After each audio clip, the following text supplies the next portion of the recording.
Chen Pinggang came to this world of immortal cultivation from Earth 5 years ago. The same move, the same inability to cultivate without spiritual roots, the same system. The difference was that it was impossible to become stronger without completing 1,000 missions. The task was an ordinary, everyday trifle, and as a reward they were given things that could be used in life. In order to live comfortably, you had to rely on the system. This guy with black hair below the waist and blue eyes was ready to endure anything, if only they would give him Wi-Fi and air conditioning. But still, he had to sit and suffer from the heat, not knowing what to do with himself in his free time. Suddenly, the system announced that a new task had been selected. Chen opened the system panel and assumed that he would be forced to make toys for children or break up a fight between lovers again. However, this time it was necessary to go to the mountain sect. It was an immortal sect that ruled over the nearby mortal cities, and Ping'an couldn't see how he, with a mortal body, could get there. The brunette hoped that he would finally be given a way to become stronger. The system stated that the man must be strong and gave him 3 months to complete the task. In case of failure, the guy was to be destroyed. Over the past 5 years, he had been given the most bizarre tasks, from delivering babies to creating children's toys, and now 5 years of his hard work could go down the drain. Chen was sure that he would not be able to cope with the last task. But the brunette did not hesitate and set off on his way. But he didn't know where this mountain sect was located. The system said that a man should be self-sufficient, and Ping'an rudely shut it up. As a result, Chen got lost, not understanding how it was possible to find the immortal sect in the mountains. In complete despair, he decided to wait until a solution fell from the sky. And at that moment, a black-haired girl fell on top of him with a scream. Hearing someone's voice, the boy looked up at the sky. He was somewhat surprised to notice the falling man. Chen tried to catch the girl somehow, but he didn't make it, so he said he was sorry. Ping'an thought that this beautiful girl was most likely a cultivator since she fell from the sky. The brunette, who had temporarily lost consciousness, suddenly came to her senses, and in front of her she saw a strangely smiling guy who was poking her with a stick.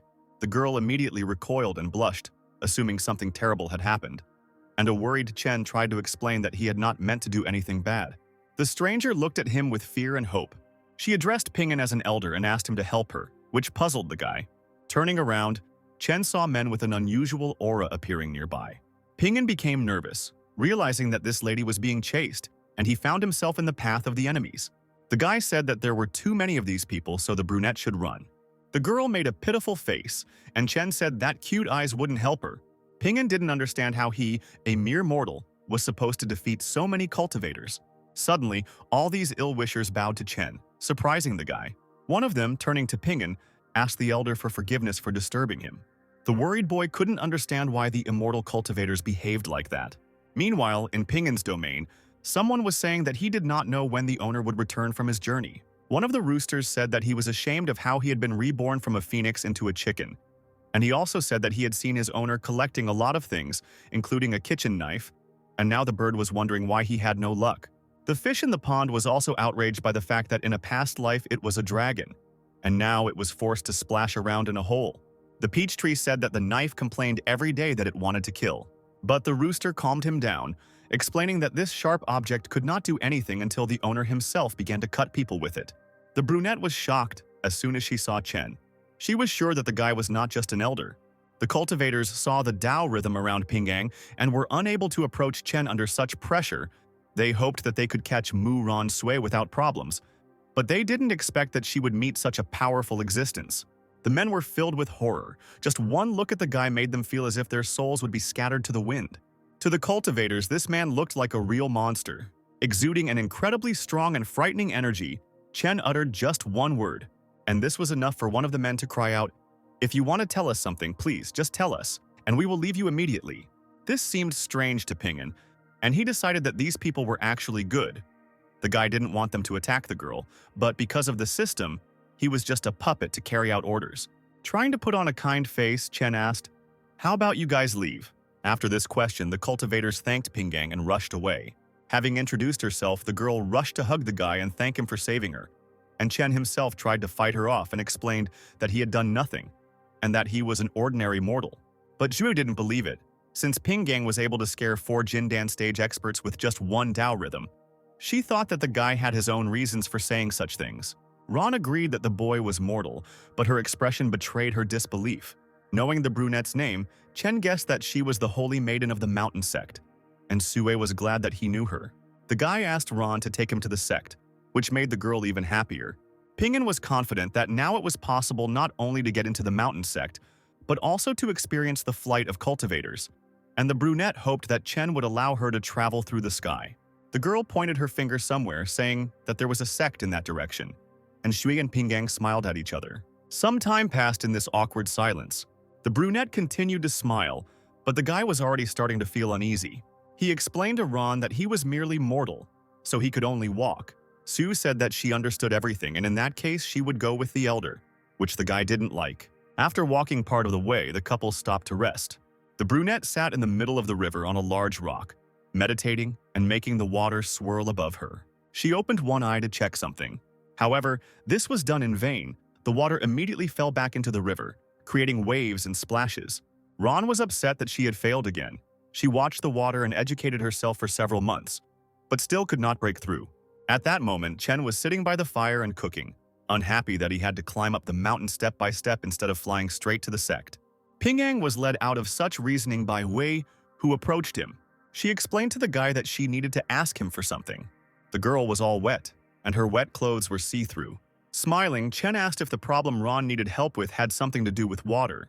The surprised brunette admired the wisdom of the elder, who somehow figured everything out, and the guy himself was thinking that the girl should have dried her clothes because he shouldn't have looked at the view that opened up to him.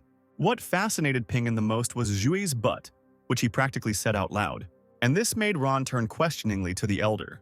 The embarrassed boy said nothing, and the brunette continued to admire him, because the mysterious Chen was able to understand that she not only practiced the arts of the water element, but also could not break through. Addressing Ping'an, the girl came close to him. Seward explained that this breakthrough was important to her. Before, the girl tried to follow the instructions of her father and grandfather, but now they were not around. Ron could only rely on the help of Chen, who replied that he was an ordinary person and he had no right to interfere in her personal affairs. Handing the girl a mug, the guy said to drink a certain drink first and then discuss everything. He noted that immortal cultivators had many ways to achieve a breakthrough, and Ron said that she really couldn't ask them for help. While sipping the liquid and thinking about Ping'an's words, Yue suddenly felt something unusual. As she felt the warmth spread through her body, she realized what the elder was trying to say was that instead of watching the water and waiting for enlightenment, she needed to become one with the water in order to become enlightened. Following this advice, the girl managed to break through. Ron amazed the boy by bowing to him and thanking him for the gesture of kindness that he would never forget. In response, Chen scratched his head in confusion, not understanding what he had done. After some time, the couple finally reached the place. Once there, Ping'an felt the full majesty of this sect, and he also didn't expect that Ron would be the daughter of the sect's mentor, and now the guy understood why she couldn't even dry her own clothes. They entered through the back door, since even laborers had to be qualified to go through the main one. After listening to Zhui's story, Chen had a rough idea of what was going on. Mountain sect leader Mu Rong Yunhai asked the girl questions. You can't see the foundations of his cultivation, but his qi is like that of an immortal, and he is surrounded by the rhythms of the Tao, and his every step is calculated. Who could this be, and why haven't I heard of him? And why does such a person want to join our sect? Elder Qin Xuan even thought it was some kind of joke. The indignant brunette told her father and uncle that she had not lied and was also surprised that the eldest wanted to join them. She told Ping'an to wait outside and came to find the leaders of the sect. Dissatisfied, Yunhai demanded that they shut up, as the little girl Sui didn't know what this world was like yet, so she might just be deceived by some unorthodox cultivator. The man told Zhuan that he would go with him to study the treasures later, but for now, he had to deal with the liar. The leader stood up from his chair and walked towards Chen, ignoring his daughter's attempts to convince him of her words. He wanted to see who dared to lie to Shui, and whether that person could continue to do so in the presence of the girl's father. But as soon as Ping'an appeared before Yunhai's gaze, the man immediately froze. The leader asked Shui again, "You said that his whole body was radiating qi," and the daughter asked in surprise, "Did her father really not see this?" The man noted that it looked more like Chen's body was pure qi. Noticing the approaching head of the mountain sect, Ping'an became nervous. The boy was supposed to greet his elder with honor, but he didn't have time to really say anything. Yunhai bowed and said, "I didn't know that the immortal ancestors had descended upon us. If I had known, I would not have dared to detain you. I have committed a sin for which I deserve death." Chen panicked and asked the leader to stand up, believing that both his daughter and father were reacting too violently to him. Yu explained to the man that the elder had been cultivating his mind like a mortal for self-control, so the leader shouldn't get hung up on cultivating so as not to anger Pingang. However, looking at the guy, it was difficult to call him an ordinary mortal. Shocking Chen, Yunhai offered to address him by name, like a friend or relative, and told him that he had heard about the boy's desire to join their humble sect. Nervously, Pingan begged the chief to allow him to stay at least as a laborer. But the worried man answered negatively, which made his daughter nervous as well. And the guy, observing Yunhai's emotions, found it strange that his interlocutors were even more excited than he was. The man announced that he was resigning from his position as sect leader, and from that moment on, the position would be passed on to Chen, who thought that Yunhai had gone mad. The guy refused to be the head of the sect, considering himself unworthy of such a title. Looking awkwardly at his daughter, Yunhai decided that he had been reckless and that this post was probably not good enough for the elder. The man sternly said that in that case he would not play at being noble. And after these words, Chen hoped that he would not be kicked out, because then he would fail the mission. However, the leader said that on behalf of his father, he was allowing him to leave his position as the founder of the sect. And from now on, Pingan was the only ancient ancestor of their mountain sect. Putting his hand on his face, the boy considered Yunhai a bad son, and noted that it was impossible to talk normally to cultivators. Chen might not be able to cultivate, but he knew a thing or two about mountain sects. Pingan considered himself an ordinary person who was hardly fit to even be a student. But here, they were trying to make him an ancient ancestor, and the guy couldn't figure out how to convince the cultivators otherwise. Yunhai stated that everything was decided and now the guy would be their founder. The chief said it was impolite to make the senior stand there for so long while they talked, and he demanded that his subordinates prepare for the meeting in the hall. But suddenly Xue grabbed her father's sleeve and clarified that Qin Xuan was still in the hall. The girl explained that Yunhai and uncle were in the same position, and Xuan, who did not know the whole situation, might say something disrespectful to the elder. The man had completely forgotten about this, so he rushed to Qin, asking his daughter to stay with Chen. Pingan, not understanding what was happening, asked Ron, "Did your father need help?" And the brunette answered uncertainly that that was probably the case. Yunhai walked some distance to reach the hall. There, Xuan was still sitting on the chair, looking at a certain ball. The worried leader rushed into the room, turning to his brother, who asked if Yunhai had kicked out the brazen liar. The man asked Qin not to say such things to the elder whose strength was unpredictable, and he also explained that this man was now the ancient ancestor of their sect. These statements puzzled Xuan, who decided that some rogue had fooled his brother as well. Now the outraged elder decided to see what kind of skilled deceiver had visited them. Seeing the man emitting powerful energy, Qin was taken aback. Admitting his wrong, he fell to his knees before Pingan. Xuan said that he didn't know that the great master had visited them and apologized for not greeting the guest properly, while Yunhai stood to the side and quietly chuckled. Still kneeling, the elder thought about how lucky his brother was to have come across such a creature, and the nervous Chen kept wondering why everyone continued to bow down to him. The boy decided to do the same, asking if he should bow too. But they immediately tried to stop him, explaining that he had no need to bow to them. At that moment, the elder dropped the ball that he had been stubbornly examining recently. The object hit the ground and continued its flight towards Chen's feet. Picking up the thing, the boy asked how Xuan got it. Qin replied that this ball was found by the disciples of his illusory moon sect. The material from which the object was made was unknown, and it was empty inside, but they were unable to open the ball. Pingan explained that it was an ordinary tree and that there was food inside. The surprised men asked if the elder's eyes could really see what was inside. Chen replied that he didn't know how to do it, but that the item was simply created by him. He created this thing when he was given the task of making toys. Then the guy got some wood, from which he made Lubin locks. However, this particular item had a mechanism that was clearly broken, meaning it could not be opened in the usual way. After rummaging through his things, the guy found a knife. Having taken it out, Pingan terrified those around him. From this item, the cultivators felt an incredible power that the world's treasures could not even come close to. Even the rumored immortal weapons were not at this level. It was safe to say that this knife was a legendary artifact. The next moment, Chen used this weapon to cut through his own creation. Observing the boy's actions, the elder took it for a clash of laws. When the ball broke into two, Pingan announced that the object had been opened. Turning around, the guy asked the people why they had gone so far away. Looking at the contents of the toy, Sui asked what it was, and Chen explained that it contained a simple candy that was supposed to be a reward for the children who opened their ball. The guy gave this treat to the girl, who felt how powerful spiritual power emanated from the candy. Having decided to try the sweetness, Sui was pleasantly surprised. She advanced from the first level of core formation to the 10th. The brunette grabbed Pingin's hand, saying that he not only saved her life and helped her break through, but also gave her such a chance. She didn't know how to repay her elder and was ready to do it with her body. These words made Chen nervous and his face flushed. Zhui was a beautiful girl with a great figure and willing to sell herself for candy. So Chen thought that she clearly had problems with her head. He said that he didn't have to behave like that. He didn't need the girl's body, and her father would hardly agree to that. However, Yuanhai stated that he had taught his daughter to be grateful since childhood, and considered reciprocity to be the best way to pay. And Pingying now understood from whom the brunette had inherited her problems. Chen addressed the girl by name, placing his hand on her shoulder. The guy then said that virginity was clearly not something Sui would give up for candy. Then Ron, clinging to his chest, noted that when the elder came to the mountain sect, he needed someone who could serve him. Continuing to cuddle up to the guy, Ron asked him to let the brunette become his maid. Pinyin was taken aback, and the girl, almost crying, asked if she really looked that bad. Chen looked pleadingly at the leader, who was actively showing an approving gesture, and Zhuan asked his brother if he was really trying to say that little Shui would be his daughter-in-law. The elder asked him to preserve at least a drop of his dignity. Yunhai replied that his brother had the opportunity to snatch it from his elder, and it was unreasonable to blame others for his incompetence.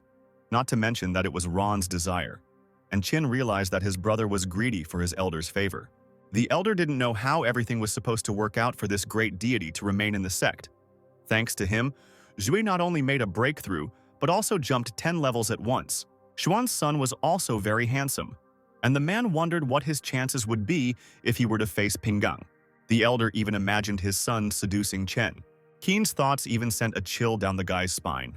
Pulling himself together, the guy asked the brunette to let him go, but the girl said that she would never do this and hugged Pinyin tightly, who could no longer withstand such pressure. He was inexplicably promoted to the position of ancient ancestor by the leader of the sect, and the leader's daughter became his maid, and the guy was sure that there was not a single sane person there. However, the system task was successfully completed. Chen asked Yunhai what the ancient ancestors usually did, and the man explained that there was no need for the elder to do anything. He was only needed when the sect had to make an important decision or faced insurmountable difficulties. In that case, Pinyin asked for someone to take him back home. The boy was brought to the appointed place by the head, the elder and Shui.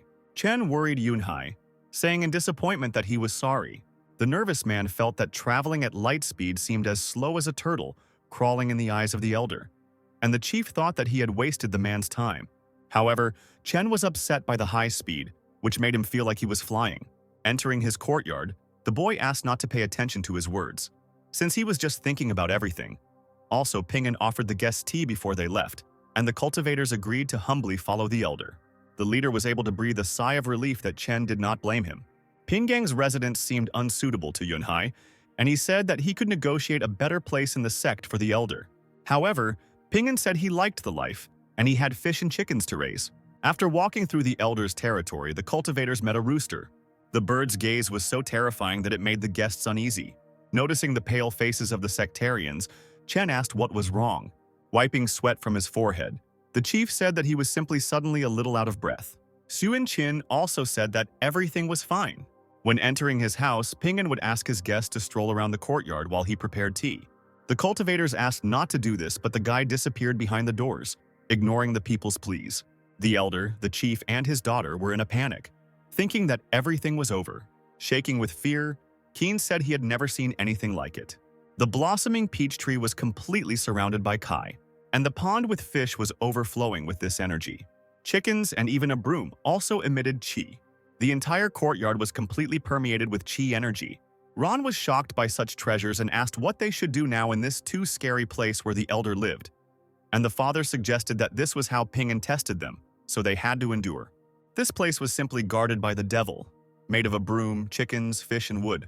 A sweaty Jue told her father that she couldn't hold back any longer. Suddenly, Chen started coughing behind the door. Hearing this, all the inhabitants of the courtyard became alarmed. The cultivators were also worried, unsure of their actions.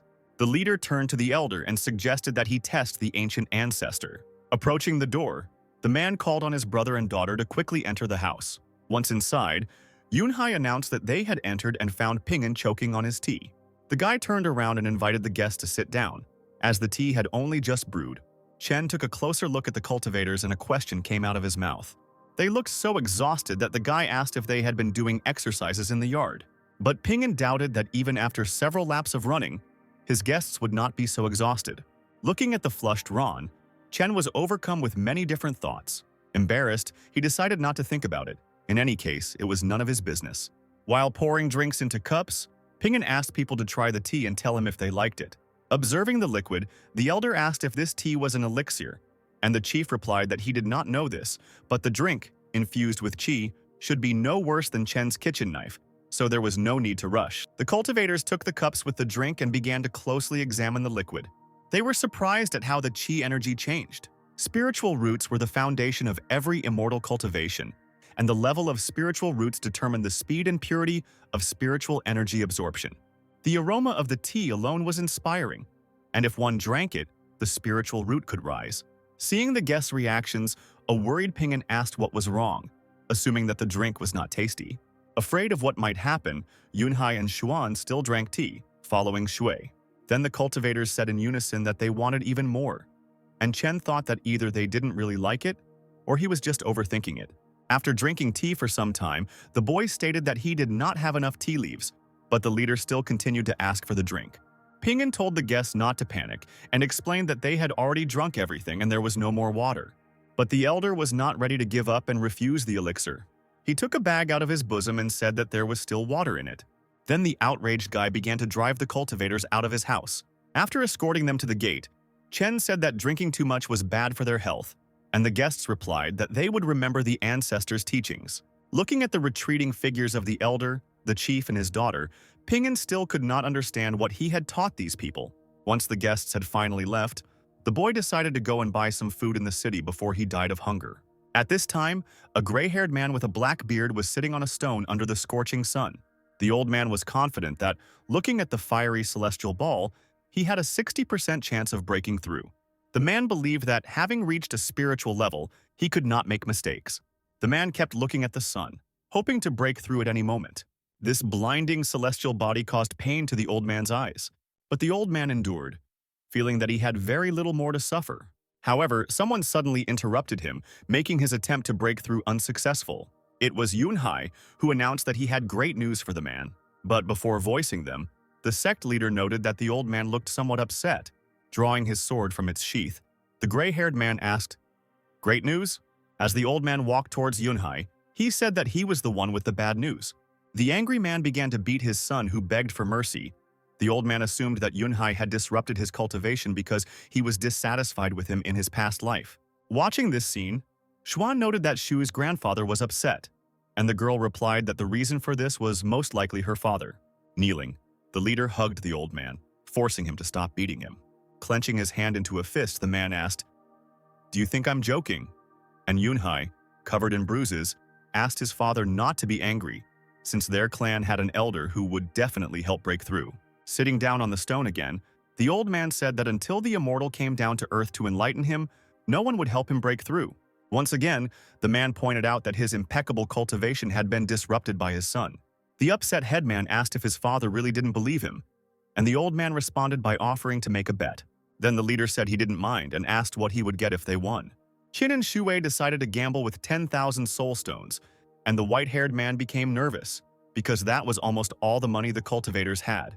Seeing his father's doubts, a pleased Yunhai asked if he really was too weak to place his bet.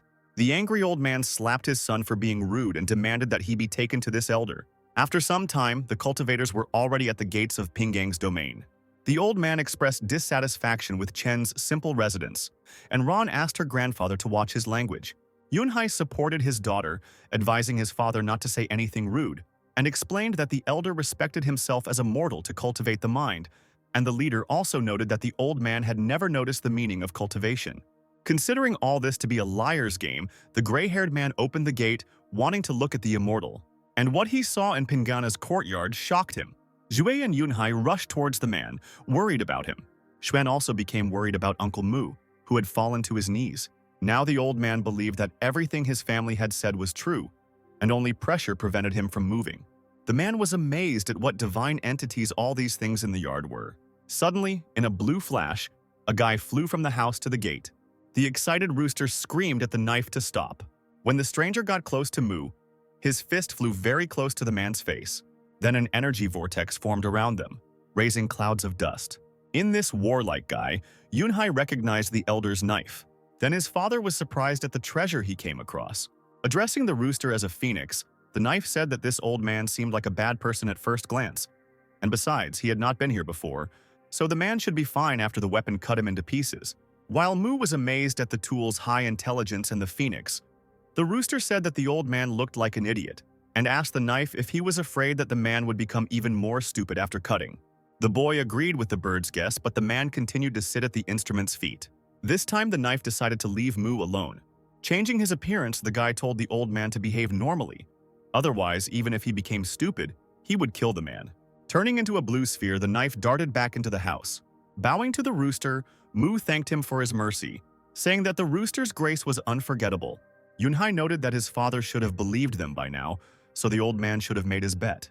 Mu clearly didn't like the fact that his son was saying such words at such a moment. Having slapped the chief, the man said angrily, "Your father almost died and you still think about the bet." Ron asked her grandfather to be patient, since the elder one was apparently not at home. But when he returned, the old man would certainly receive help, and Mu decided to listen to his granddaughter. When he returned home, Ping'an was surprised that the cultivators came to him again. He did not want to make tea again. Wanting to take a break from the guests, Chen thought about how he could hide from them. The guy, believing that he would remain unnoticed, tried to hide from people, but Zhu suddenly turned around. Noticing the elder, the girl was delighted. The brunette said that they had been waiting a long time for Chen to return. As if nothing had happened, Ping'an asked why they had returned so quickly, and if there was anything else he could do to help. Then, the brunette introduced the guy to her grandfather. Upon learning that the person standing before him was the true ancestor of the mountain sect, Chen became worried that this person was kneeling in his courtyard. Ping'an walked towards the old man, not wanting to allow such a person to be humiliated. The sect leader told his father that the ancestor had already been here, and there was qi hovering around him. So Yunhai asked him not to forget about self-control when he saw Chen. Ping'an, who was about to apologize, was already next to Mu, who sensed the boy's approach. When the old man saw Ping'an, he was amazed at his great energy. Because the man was stronger than his relatives, he was able to see and feel more. So for him, qi was not only hovering around Chen's body, but also spreading throughout the entire area. Mu suddenly bowed his head to the young man, shocking the boy. Ping'an became nervous because things were only getting worse. While trying to lift the old man up, Chen asked him to stand up, as he was an ordinary mortal and should not be bowed down to. And the man felt his breathing become easier, which led Mu to conclude that the boy could force qi to obey passively, like a true immortal. At the same time, as Yunhai said, Ping'an treated himself as a mortal in order to cultivate his mind. Addressing the ancestor, Mu said that Chen was very generous and could call the man a junior, or palace elder, but not an elder. And the guy replied that he would call him an old man. And since everyone had gathered at the guy's again, he offered to come into his house and sit down. Ping'an politely said to make themselves at home, and the elder, the chief, and the brunette were happy, eager to drink the aromatic tea again. However, the guy said he would no longer make this drink. Chen suggested cooking the food instead, to which Mu agreed. And Zhu, hearing this, was incredibly happy. All 4 guests sat at the table and awaited the divine food. Seeing the dissatisfied faces of his relatives, Mu himself became embarrassed. This made the old man apologize for his wrongdoing. The man admitted that he did not expect the elder to live in solitude in their backyard. The man also said that he would give back the lost soul stones, but Yunhai explained that they did not need money. The leader stated that they just wanted to drink tea, and his father asked why the man didn't go and make the drink himself. Touching one of the objects on the table, the old man suddenly felt incredible strength, and after that Mu's face met the table. It was quite difficult for him to straighten up, as he felt incredible pressure on himself. Looking at the dishes infused with qi, the man guessed that they were also treasures. A cheerful Yunhai said that they were afraid to lift a finger when they entered the house. But his father dared to touch things. Face to face with the table again, Mu was indignant that he had not been warned about this immediately. Somewhere behind the door, Ping'an suddenly sneezed. He was in the kitchen, where he was actively preparing various dishes, including shrimp, and he sneezed from the pepper, which turned out to be quite pungent. Smelling the aroma of fried food, Sui was delighted. A Xuan, inhaling the magnificent aroma, felt something wonderful, and after this, the satisfied elder informed everyone about his breakthrough. This news shocked the others so much that they even asked again if it really happened. The old man said to sniff carefully, because it was not just a smell, but a pure aura.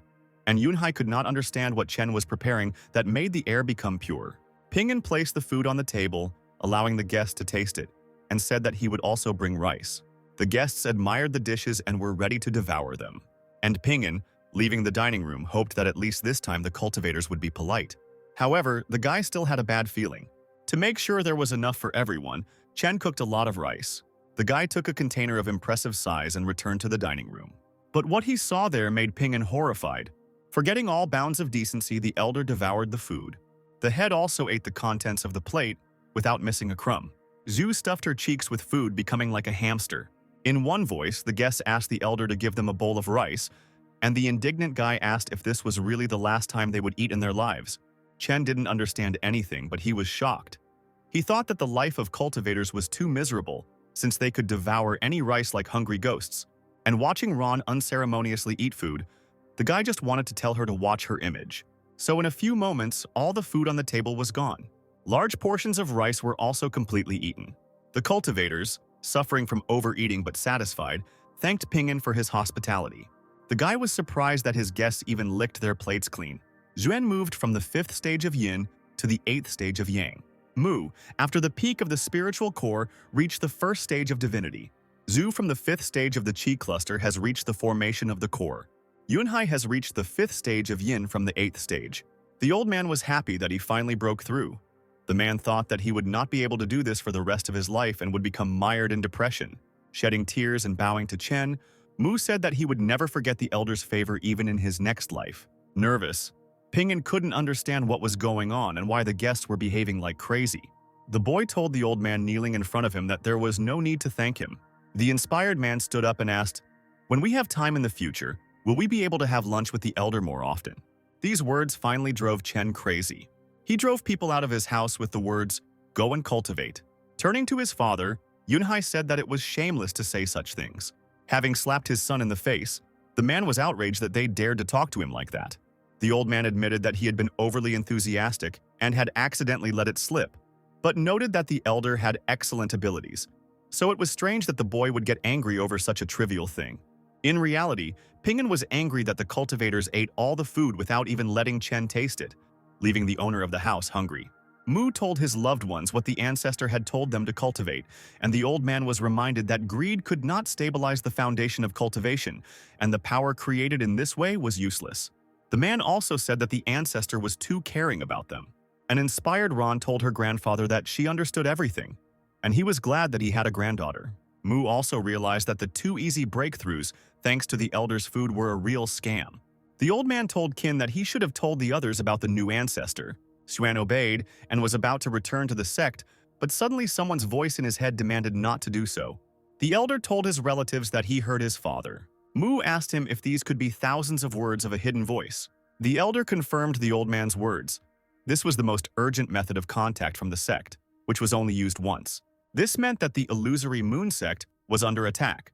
Calling out lightning and turning to Ran Xiaofeng, a certain black-haired man said, "When you took away my legs, did you think that I would be able to break through to the 1st stage of the realm's divinity? I want your sect to be buried with you." And Feng, the ancestor of the illusory moon sect, replied, "You destroyed an entire village and killed a bunch of people. You should have been punished. I hate myself for not finishing you off on the spot back then." Struck by the man's calm, the brunette asked, "Aren't you afraid to die?" Xiao saw nothing wrong with death and stated that his son was not in the sect now, so he was bound to avenge his father sooner or later. But all of the ancestors' hope evaporated when Xuan behind him happily announced that he had returned. An indignant Fang asked why his son had come if his father had told him not to return. And Qin replied that, as the head of the sect, he would have no excuse to miss such an event. Looking at the enemy levitating on the board, Xuan said, "This is just the 1st stage of the divine realm." This caused the cultivators to be silent for a moment in confusion, while Qin smiled. The ancestor was amazed by his son's self-confidence. Insulting the hated people, embittered towards the whole world, the cultivator said, "Do you really think that the divine realm is some kind of cabbage that can be eaten by tearing off a leaf every day? If the divine realm were a person, then I would call it father." Quietly sneaking up from behind and scaring the enemy, Mu asked, "Who are you calling a cabbage head?" Nervously, the enemy turned around and asked the old man, "Who is he?" Before answering, the man extended his hand towards his enemy's face. While summoning fire, Mu said, "If I said that I am your father, it would be an insult to my granddaughter." Then, flames with incredible force surrounded the two cultivators. Admiring his ally's strength, Xiao asked who this man was, and Zhuan replied that it was Uncle Mu, who was in the same kingdom as the enemy. After laughing, the cultivator decided that it was enough to set the enemy on fire and withdrew the fire. Mu didn't understand why it was necessary to create such problems, but he was glad that he arrived on time. Feng asked in surprise, "Mountain sect ancestor, is it really you, old friend? What's wrong with your cultivation?" Not wanting to tell everything, the old man only said that it was a long story. He simply could not say that he did not believe in the strength of his elder and lost when he made a bet, thinking that his own son was lying to him. However, Mu did reveal that there was an immortal living in the mortal city under the jurisdiction of their sect, and after dining with him, the man managed to break through. Hearing this, Xiao thought about it and became inspired. Grabbing his friend's hand, Feng asked him to take him to the elder, and the old man was shocked that the man immediately believed his words, without even suspecting him of lying. Xiao explained this reaction by the fact that his useless son's powers had increased dramatically, and, moreover, Feng had been friends with Mu for many years and could trust him like no one else. And somewhere nearby, Xuan was mentally indignant at his father's words. The old man said, "I didn't expect you to say that.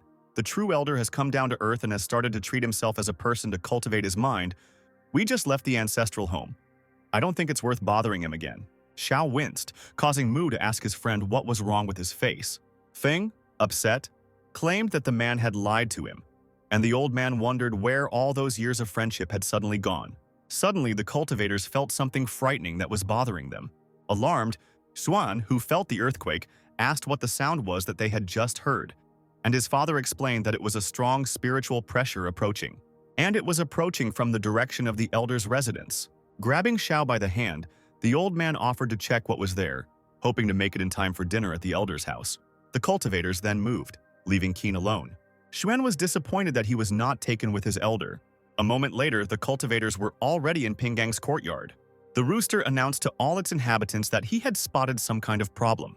Then he noticed Feng, who was amazed at the simplicity of the property, and Mu, who discovered that the door was locked, meaning the owner was not at home.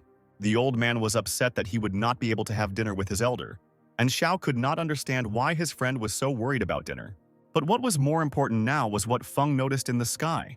It was a large black hole that was a secret cave, and it was because of this that the earthquake was felt by Qi. After the secret cave, a kingdom was supposed to descend to the earth, and judging by its size, it could wipe entire cities off the face of the earth. Xiao asked if this was the work of the ancestor, and Mu replied that it was impossible, since the elder cultivated himself like a mortal, and never used cultivation to do cruel things. The old man said that there was no point in staying here. It was necessary to save as many people from the city as possible while there was time, to which Feng agreed. Suddenly, a bright light burst out of the pond. Xiao and Mu turned around to see this phenomenon, and after a couple of seconds, a dragon's head appeared. Then the golden Chinese dragon appeared before the people in all its glory. This incredible mythical beast rushed into the sky. He reached the portal and grabbed it with his mouth like a cookie. Feng was amazed by the appearance of a dragon that was trying to drag away the black hole, and Mu told him that there was also a phoenix in that place.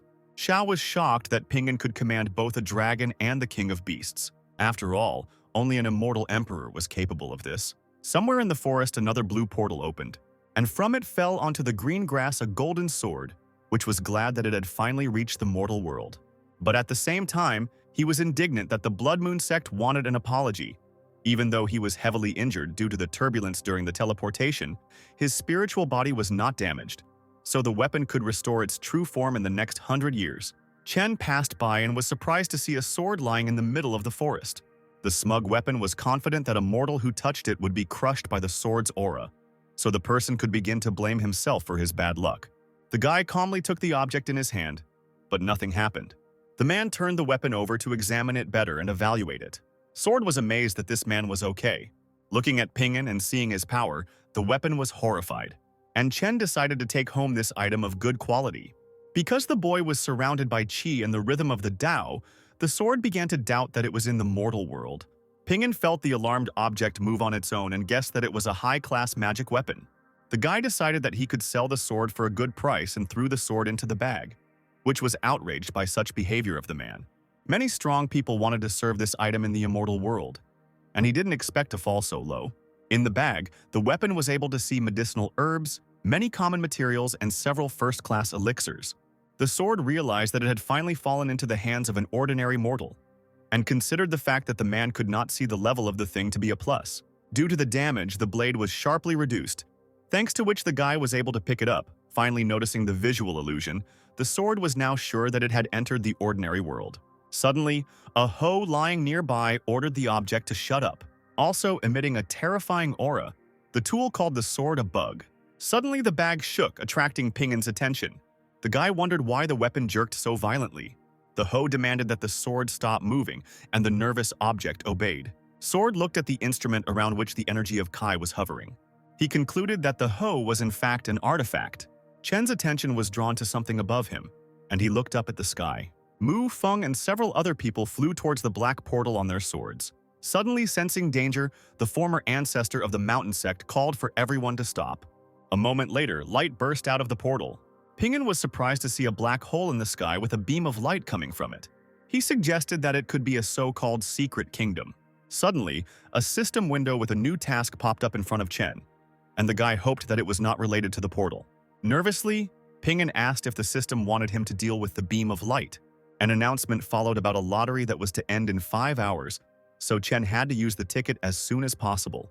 When the boy completed the task, he completely forgot about the lottery. At the very beginning, it was interesting to Pingang. But since he got everyday things that seemed useless, Chen began to ignore the lottery. However, this time the guy decided to use his ticket. He pressed the appropriate button and it turned into a sphere. The system then generated a new item and reported that mining was complete, and that thing turned out to be a bamboo flute. This time, in Pingin's opinion, she was good. In his past life, he learned to play this musical instrument and decided to try again when he returned home. The flute was safely thrown into the bag with the other items. The sword became increasingly nervous, feeling the powerful force from the new artifact. He could not believe that all this was reality and began to consider it an illusion. Returning home, a tired Chen put all the items on the table and decided to go wash up and go to bed. And the sword, having looked around the room, was horrified. The whole house was full of artifacts and permeated with energy. The weapons had been in the world of immortals for thousands of years, but I had never seen anything like this. And the peach tree on the street seemed to him the holiest in the whole world. He also felt the power of the rooster and the fish. They were 1,000 times stronger than the immortal emperor's dragon and phoenix. The broom called the sword trash, not understanding why the master had picked it up. The hoe supported him, saying that at first the little bug had continued to babble something offensive, and she would have happily destroyed the weapon if Pingin had not needed it. The jug was outraged that the weapon insulted Chen and wanted to destroy the offender. Worried, the sword apologized and, calling itself stupid compared to the angry objects, asked everyone not to be angry. It was already late at night, but the beam of light remained just as bright. Yu concentrated on the new water power. She gathered energy into her fist, intending to attack. The brunette launched a water blast straight at the beam of light, and then a terrible pain pierced the girl's hand. Grabbing her hand, she complained to her grandfather that it was too difficult, and he told her not to even try, as it was a secret kingdom that even second-tier divinity was useless against. There was no passage, but the beam of light still remained. Mu assumed that perhaps some secret word was needed here to open it. Feng asked if they should ask the elder for help. The old man understood that everyone wanted to see Pingang, but he explained that Chen should have already heard about such a large-scale event, and since he didn't show up, it meant that the elder wanted the cultivators to handle it themselves, so there was no point in disturbing the boy. Mu also said that Pingan could well have arrived a little later, and Xiao asked why his friend was so sure of this. Mu wanted to answer something, but he was interrupted by the beam pulsating, producing a loud sound. The energy released was so strong that it almost knocked the brunette down. The loud noise reached all the way to Pingaina's house. This disturbed Chen's sleep, and he was angry that the cultivators still hadn't sorted out their problem. He tossed and turned in bed and complained that he couldn't sleep properly. In response to these complaints, the kitchen knife took on a human form. Ready to kill anyone who would disturb his master's sleep, the weapon aimed at the sound. Still at the portal, the cultivators noticed a man walking towards them, and Feng asked if this was the same ancestor. Turning his head away and covering his face with his hands, the old man said that it was his elder's kitchen knife, and a puzzled Xiao asked why his friend was hiding. The arriving weapon looked at the beam of light and thought about how rare it was for something so powerful to appear in the human world. But in the world of immortals, such a phenomenon occurred quite often. It was an interesting fact, but such a black hole was nothing compared to the sword spirit. The knife directed its energy into the beam, shouting, "Disappear." However, the light pillar did not collapse as quickly as desired.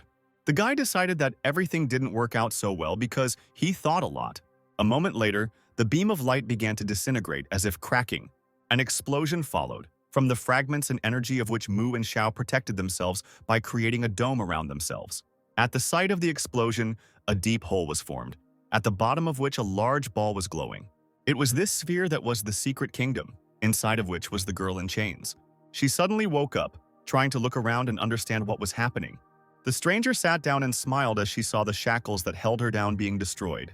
The sword spirit was somewhat surprised as it watched the ball appear. A joyful Shui, helping her grandfather to stand up, said that the beam of light had dissipated and suggested that they come over and see what was there. Looking at the sphere, Feng was surprised. An ominous aura emanated from the rising ball that formed a wind stream. From this unusual core, a girl's hand suddenly reached out. The knife was surprised when it realized that there was someone trapped inside the sphere. Finally, the girl came out of her cage, which the weapon did not expect. Looking at the cultivators surrounding her, the stranger asked, "Is this the Tianyuan kingdom?" Mu was amazed that an immortal from the spirit world appeared before him, and such a huge secret kingdom was used as a prison for her. With childish joy, the old man noted that they had managed to meet another immortal, which outraged Xiao, who wanted to meet the elder, and not the one who wanted to kill them. Grabbing her grandfather's sleeve, Sui asked what they were going to do now. The man sighed and said that they had nowhere to go, and they couldn't even escape from under the immortal fairy's nose. So their only hope was the kitchen knife of the elder who greeted the stranger. Flying closer to her, the weapon asked who she was. She looked at the guy with eyes full of rage. Pushing off the ground, the girl headed towards the spirit. Approaching him, the girl wished him death in flight. Using some kind of spell, the knife called her prank a cheap trick. The guy said to stop, and the stranger's fist obediently slowed down. Having deprived the girl of the ability to move, the spirit asked, "Since when does an immortal from the spirit world dare to shout at me like that?" He also said that the cultivators from the imperial immortal world were just trash. This statement astonished Mu and Feng, who decided to ask where Ping'an was from. The guy decided to see what drove the stranger crazy. He approached her and touched her forehead with his finger, and the light from the magic lingered in that place. So he managed to see a memory in which a little girl was walking through a flower field. It was there that the little girl's unfortunate encounter with a bad man took place. It was this unknown man who put anger into the girl, using his abilities, which completely changed the baby's life, without even giving the opportunity to fix anything. Having learned the reason that led to the girl's imprisonment and such behavior, the spirit felt sorry for her. To stop her from resisting and to allow the guy to help her, the knife made her fall asleep. Holding the girl in his arms, the guy told the cultivators that they couldn't tell anyone about this incident. Otherwise, they themselves knew what consequences could await them. Mu replied that he understood everything, and the spirit left along with the stranger, and Feng suggested that, most likely, the elder wanted to meet this crazy woman, and his friend replied that, most likely, Chen wanted to know who she was.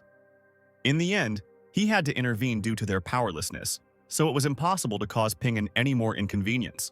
The old man ordered his granddaughter to go down and explain to all his followers that they should remain silent about this, otherwise they would be killed, and those who escaped would be persecuted for the rest of their days. The brunette accepted the task, but she had doubts. Looking at the deep hole, she thought that it would be difficult to hide everything. Meanwhile, the spirit of the knife had already returned home with the guest. The dissatisfied rooster, seeing a fresh person, asked why the guy brought the girl here. The weapon ignored this and approached the peach tree, saying that he would leave the stranger with it and return to the house. Hearing this, Peach summoned his human form. It turned out to be a girl with pink hair who was surprised by such a statement from the knife. But looking at the guest, she was even more amazed. The tree also showed sympathy after learning that the cruel immortal had been merciless towards the 6-year-old girl. Then Peach decided to help the poor girl with her magic. She cast a spell and summoned a delicate pink flower. Endowed with special power, he slowly flew down, and he landed right on the girl's forehead, after which magic began to happen. It was an attempt to remove the terrible spell from the guest. The curious sword, recently picked up by Chen, decided to find out what was going on. Looking out into the street, he saw a girl who was familiar to him, and who was being imprinted by the peach tree. It was Su Ling, who was the daughter of the immortal emperor. After some time, the renewed girl woke up. The peach tree and the rooster admired that Sue looked very cute. Looking around, the girl wondered where she was. Then Peach put her fingers to her forehead and, using another seal, said that from that day on this was the girl's home. She also said to call the master Big Brother. And the sword, spying on all this, felt that the immortal emperor would not leave this just like that. Meanwhile, the emperor received a message about the destruction of the secret world that he had created. The man was unhappy that someone had allowed Ling to regain consciousness and decided to send people to look for her. The emperor only had to say, "Come," to summon 3 subordinates. They arrived immediately and said in one voice, "I obey." The angry man said that they should convey an order to all the people from the court of heaven that they should immediately descend to earth and track down the location of his daughter. And if they found her, he was willing to give up the imperial throne as a reward. It was already morning in the human world, and bright sunlight was shining through the windows of Chen's house. The guy was still snoring sweetly in his bed when the heavenly body warmed his body. This dream was wonderful, as Ping'an had not slept so well for a long time. Unexpectedly for the boy, someone extended a hand to him, calling him brother. Chen rolled over, opened his eyes and looked at Sue. But in his sleep, he didn't immediately understand what was happening. While removing the blanket from Pingyan, Ling said that the sun had already risen, causing the boy to freeze. Realizing everything, Chen became scared and asked his little sister who she was and why she was in his house. The girl gave her name and said that this was her house. Ping'an thought that she meant this town, but he considered it impossible since he had never seen such a cute girl in the 5 years that he lived here. The guy lowered his feet to the cold floor and stood up, asking the girl's name. After patting her on the head, Chen said that he would call her Xiaoling, and also explained that her older brother would take her to her parents. He told me to follow him and asked me not to get lost again. Ping'an headed towards the exit when suddenly Ling ran up and took his hand. The guy looked at her in surprise, and the girl asked if she could hold his hand. And the embarrassed Chen decided to let her do it. Ping'an invited Sue to go with him into town and show him the way to her house, to which Ling agreed. After an hour of walking around the area, the girl pointed to a house, calling it hers. However, this was Chen's house, which they had approached more than once. The boy, who was starting to get worried, asked if Sue remembered what her parents looked like. It turned out that she didn't know her relatives at all. However, Ling wanted to tell about the Peach sister, but the worried tree threw a stone at her. Such a projectile flew straight into the girl's head, causing her to scream. She rubbed her sore forehead and the guy asked if she was okay. Ping'an assumed that she had been walking through the city with her parents and had gotten lost. And since Ling didn't know what had happened, she might have fallen and hit her head, causing her to forget everything. Sue squatted down and asked the guy in an upset voice, "Brother, don't you like Ling?" Chen stroked the girl and said that it was not so. He decided to take care of her until he found her parents. Outside the door of his yard, a familiar voice asked if the elder was home. Without answering the question, Ping'an opened the door. Seeing the 2 men, the boy asked what they were doing here, and Mu replied, "Senior, this is my friend Ran Xiaofeng. He really wanted to meet you in person, so I brought him." After bowing his head, Xiao greeted Chen and thanked him for his help. Feng was convinced that this man was indeed as strong as his friend said. Ping'an himself was puzzled, because he saw Xiao for the first time and could not help him with anything. Unhappy with what was happening, the guy wondered what would happen this time.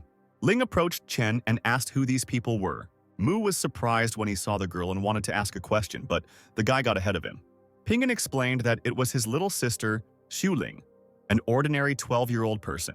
He told Ling to greet the elders and the girl obediently did as he asked. And Feng and Mu were shocked by the guy's words. They couldn't believe that Chen called her an ordinary person. This little girl who emitted a strong aura looked even younger than Xue, who was the youngest genius in Wanchen. But even she did not possess such power, so the men assumed that she was also an immortal cultivator. In Mu's opinion, given that the girl was the elder's sister, there was nothing surprising. And if the siblings were so strong, then the old man was interested in what their parents' capabilities were. The guy invited the guests to come in and sit with them for a while, and also noted that since there were only 2 of them, there should be enough food. A nervous Xiao said that there was no need for that, and they couldn't barge into the elder's house so unceremoniously. But Mu covered his mouth with his hand and said, "As you wish, elder." Chen advised them to gather their courage and go in, and Ling excitedly asked the guy if he was really going to cook. And then the inspired girl asked to give it to her. Ping'an didn't know that Sue could cook and wasn't very confident in her culinary abilities. Addressing the guests, the guy nervously said that there would be a child at the table with them today, so they should take care of their manners. Feng whispered to his friend what he had eaten in the elder's house that made him forget his manners and lose control. and the old man told him to control himself. After a while, Xiao smelled a wonderful smell. Then Ling entered the room with a large hot container. When she placed the bowl on the table and opened the lid, the men witnessed a miracle. The food looked so delicious that Xiao compared it to an unimaginable treasure. Having stuffed their bellies to capacity, the guests thanked the hosts for the treat. And Chen was unhappy that the men had eaten a whole bowl of rice again. However, this time the guy was not surprised, since Sue's cooking skills were much better than his. With such skills, the girl could even become a chef. Ping'an asked his sister where she learned to cook like that, and the girl said that she didn't know, but she could cook a lot. Hearing this, the boy felt joy that he would no longer have to cook. The pot in the kitchen called Ling his soulmate, and her cooking excellent. He asked the knife to tell the divine peach to add more seals to Ling, and the girl couldn't remember anything, and the weapon was unhappy with the noise. Feng cried with happiness, as he was finally able to break through. After the meal, he was able to reach the first level of divinity. Mu also shed tears of joy, as the dishes were not only delicious, but also strengthened his self-improvement. The old man was even envious because his granddaughter was inferior in everything. Rushing towards Chen, Mu asked him to allow him to exchange Jue for Ling, which the boy considered to be crazy nonsense. Somewhere far from Pinggang's house, the blushing Ron suddenly sneezed. This made the girl think about who could be scolding her behind her back, and she was also interested in what important business her grandfather and father had gone away on. Looking up at the sky, Shui saw the ship she had been waiting for sailing across the sky. He sank to the ground, allowing the people to leave him. A blonde girl came down the steps in a hurry, happy to meet Shui. It was Imperial Princess Luo Lanking who said that she had finally returned. Ron, pleasing the princess, said, "I haven't seen you for so long. You're getting prettier every day." Looking at Lanking's chest, she noticed that it was growing and growing, which made the girl blush. The brunette also got off the ship and turned to his sister. Smiling, Luo Shanji asked her if she hadn't noticed him. Dissatisfied, Sui asked why he was here. Was he up to his old tricks again? And she also asked the princess to stay away from this terrible guy. And Shanji told Lanking not to listen to this nonsense, because he was quite good. He whispered to his sister, "When you grew up, you became a little stronger. But keep in mind, when you were a child, I bullied you as much as I could." And Ron replied that at that time, his cultivation base was praiseworthy, and the girl could not defeat him. But now everything has changed. She also said to try to defeat her if he had enough strength to do so. Then, to intimidate her brother, Ron directed a powerful energy at him. Knocked down and amazed by such force, the guy asked how she did it. Sue boasted about her 8th level of Qi and asked Shanji how her strength was comparable to the 3 geniuses of the kingdom who were stuck at the 5th level of core formation. Lanking took her friend's hands and asked what was wrong with her cultivation. Was it really all because of the spirit sword that the girl had no idea about? The princess admitted that she came here for this very reason. That day, she and her father were supposed to participate in an auction, and at night, Lanking admired the mountains from the balcony. It was said that the mountains contained countless wealth and resources, and were also the basis for the creation of the state. However, out of nowhere, the spiritual sword cut the mountain in two.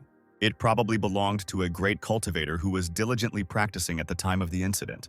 The sword cut through countless mountain peaks without receiving a single scratch. Besides the princess, many other cultivators came to this place to find the owner of the sword. A nervous Ron said that it wasn't the sword itself, but only its intentions, and Lanking was glad that her friend knew something about it. However, Shui looked at her brother with displeasure and was in no hurry to say anything. The girl suggested that the princess talk in another place, away from prying ears, and Shanji asked the girl not to be like his sister and to take her with him. However, the friends moved away, pushed off the ground and flew away, and the guy was left alone in the field, outraged by the girl's behavior. During the flight, Ron began to tell the princess what really happened, forgetting that it was a secret. Lanking was surprised that Ping'an was immortal. His tea raised the level of the spiritual core, and his food improved self-cultivation. The princess asked if her friend was lying to her, and the girl said that she was not, and suggested that she go and meet him to see for herself. Chen sat on a chair in his courtyard and looked at the flute, thinking that he had not played such an instrument for a long time and perhaps did not remember a single melody. At that moment, the door opened and Ron appeared, asking if Ping'an was home and if they could come in. The guy allowed her to enter his domain and asked why she had come to him today. Once in the courtyard, Zui waved her hand, calling her friend to come in. However, when she stepped onto the boy's land, the princess was frightened, feeling many powerful eyes looking at her. The girl felt as if she was being seen through and through, which made her feel unsafe. Ron asked Lanking to relax, since they were invited by the elder, which meant that no one would touch them. The princess blushed, and Shui explained to Chen that his friend wanted to meet him, so the girl brought the princess here. Lanking greeted Pinggong hesitantly, mentally noting that his cultivation level, just as Ron said, was unimaginable. She thought that this immortal would be a gray-haired old man, and not a handsome young man who asked to skip the formalities. Even though everyone called him senior, Chen believed that he didn't even come close to having that kind of strength. Ling looked out from behind the tree and asked who it was. Zhu also asked who the girl was, and the boy called her his sister, and he told the girl to call the guests big sisters, and Su greeted them in a friendly manner. As expected, the girl saw that the younger sister was quite strong. However, at the same time, she was also indescribably cute, which made Sui and Lanking admire her. Although it was difficult to take his eyes off the girl, Chen believed that staring was also indecent. Taking up the flute, the boy decided to continue his game. Using the instrument, Pingan began to play a beautiful melody that enchanted the girls. These beautiful sounds allowed the guests to experience the peak of awakening. The golden sword heard the notes blend into harmony.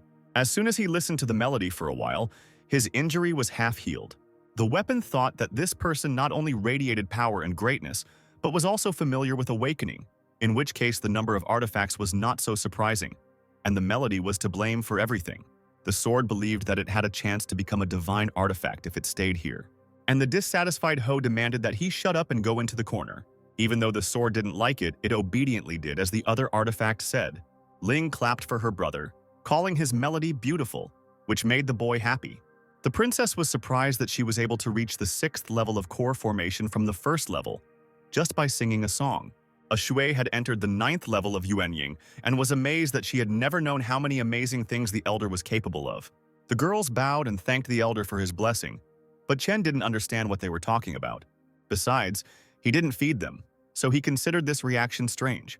The princess began to speak. "Senior, how can I thank you for such a generous gesture of kindness?" "I could?" But suddenly the guy interrupted her, saying that he couldn't take it with his body, which made the girl embarrassed. Lanking couldn't bear such an insult and even began to cry. Then a sympathetic Ron took her aside, trying to calm her friend down. One thought was spinning in Pingan's head. How could immortals open their hearts to a humble mortal? After thinking for a bit, the guy decided that he was simply too handsome. Walking through the forest with her friend, Lanking lamented that her first confession, the confession of the imperial princess, was so decisively rejected, and Zui reassured her friend, saying that Chen was an immortal, so he was used to looking down on people like them.